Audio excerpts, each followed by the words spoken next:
Sunog ang gumising sa isang residential area sa Tandang Sora, Quezon City. Hindi lang mga ari-arian ang natupok, kundi may ilang buhay ring nadamay. May ulat on the spot si Maki Pulido.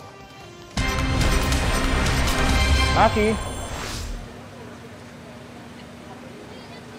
15 ang kumpirmadong patay sa isang sunog dito sa Barangay Tandang Sora, Quezon City. So bandang alas 5:30 nang magsimula ang sunog sa isang bahay sa Pleasant View Subdivision dito sa Barangay Tandang Sora.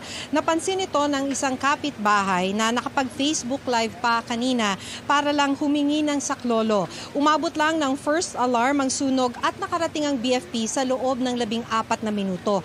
Ayon sa mga nakausap naming nakaligtas, mabilis kumalat ang apoy. 18 ang natutulog noon sa bahay pero 3 lamang ang nakaligtas. Ang kwento nung kasambahay na nakaligtas, isang bintana lang daw ang pwedeng labasan o kung saan ka pwede makalabas dahil yun lang yung walang grill sa second floor.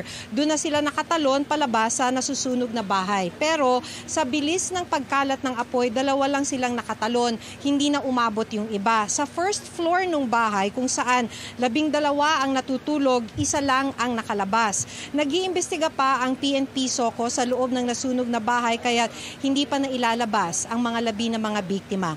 Kabilang sa nasawi ay 3 taong gulang na batang babae na anak ng supervisor ng t-shirt printing business. Namatay pati ang ina ng bata, maging ang may-ari ng negosyo, isang yaya at 11 sa mga trabahador. Iisa lang daw yung exit at sa first floor at nasa bandang likuran ang tinutulugan ng mga biktima.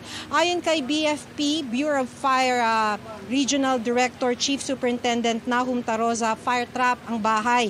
Walang sapat na exit points. Hindi rin daw dapat nag-ooperate dahil barangay permit lang ang meron. Wala nang ibang permits tulad halimbawa ng business permit o kaya mayor's permit.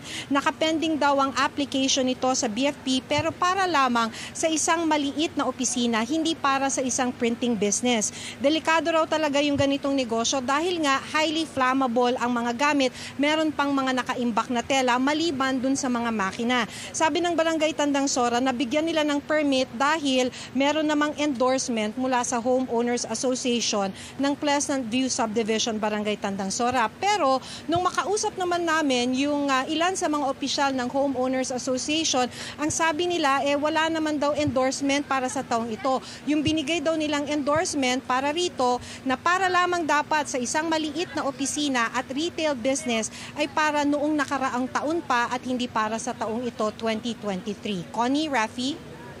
Maraming salamat, Maki Pulido. Mga kapuso, para sa mga maiinit na balita, mag-subscribe sa GMA Integrated News sa YouTube. Sa mga kapuso abroad, subaybayan niyo po kami sa GMA Pinoy TV at sa www.gmanews.tv.